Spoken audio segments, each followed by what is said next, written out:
this watercolor journey the past couple of months, and I have the good, the bad, and the ugly for you if you're switching from acrylic and oil over to watercolor. Or if you're a beginning artist, there's still some really good things that I've discovered that I think will help you save your sanity a little bit and stop you from breaking the brushes and quitting altogether. Hopefully, some of these will help. Number one tip is switch up your subject that you're used to painting, or if you're new to art, something that you have an idea of the way you want it to go.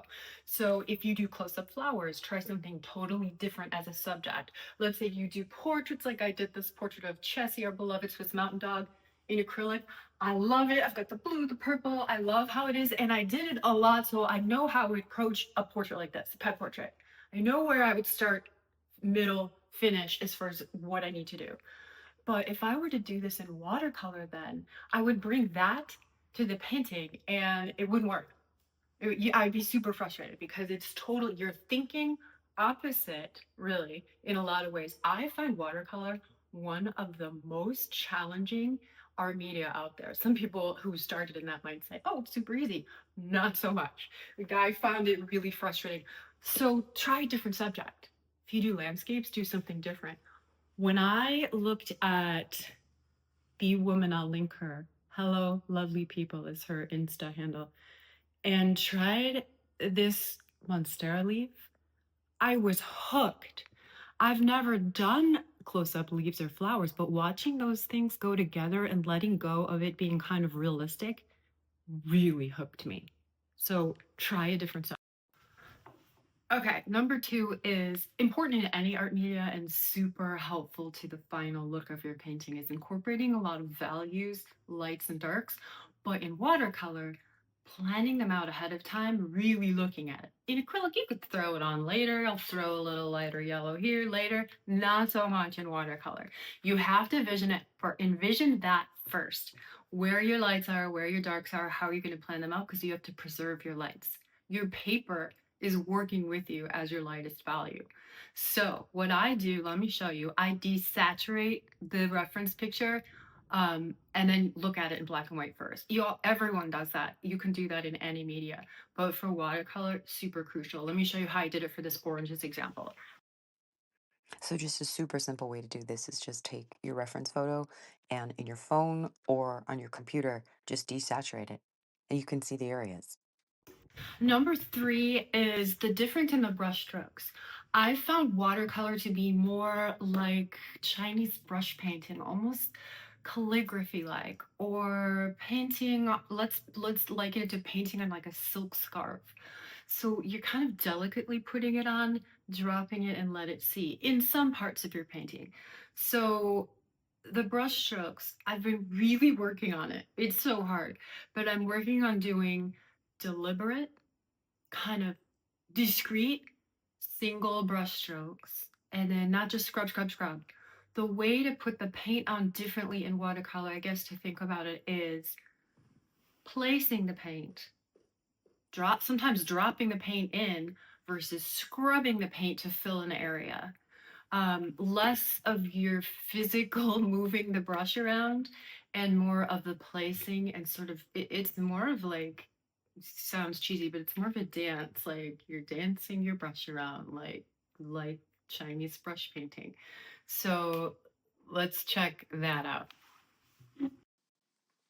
Okay, so speaking of Chinese brush painting, this subject will show you a good contrast between the two styles. My poor brush right here. I am scrubbing, scrubbing, adding paper, paint to my paper, going back in, going a million times, scrubbing the leaves, adding more.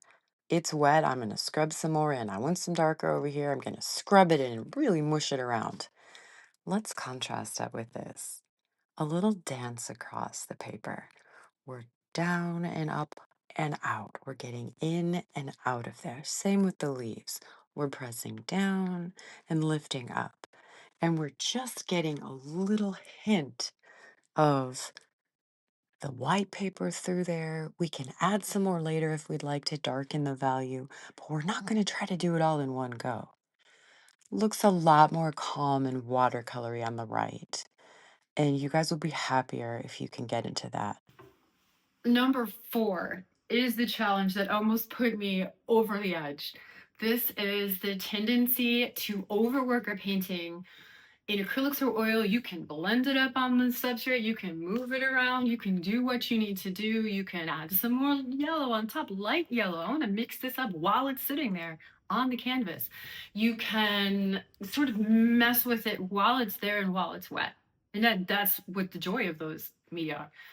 Not so much with watercolor.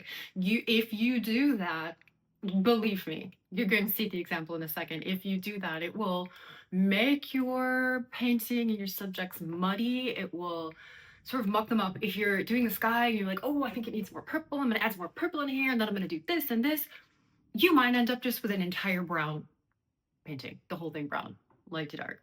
So you want to be really intentional. We talked about the brush strokes of just kind of doing them. Get in and get out. Do your thing. Just like if you go to Target, get in and get out before you spend too much money. So this in this painting, get in and get out before you lose what's the magic of the watercolor, which is some of the paper showing, some of the white space. Get in and get out. You can go back in your next round, your next layer, and do something, but don't mess with it while it's wet and keep scrubbing around. Believe me, you will live to regret it. This is an amazing brewery outdoor near us, and I actually took the beer and tried to paint with it. Super fun. Oh, so yikes. You can see on the barrel, I just kept putting paint and paint and paint in the first one, and then the tree trunk, just paint and paint and paint. And then on the second, I have light through my leaves. I have more space. I've been conscious to let some of the paper show through in the barrel.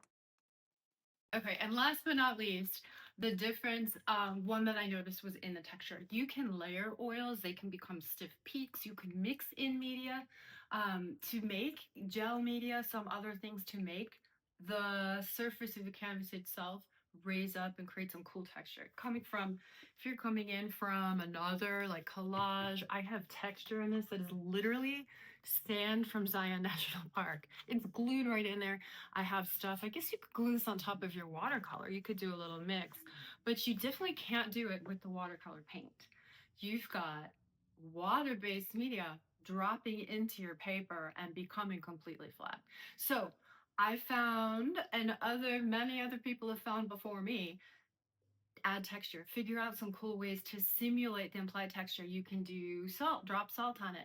You can scratch a credit card to create some sides of rocks.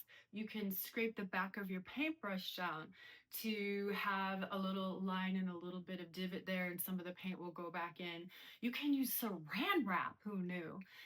Okay, guys, you got this. Have so much fun on your watercolor journey. I'm having a blast.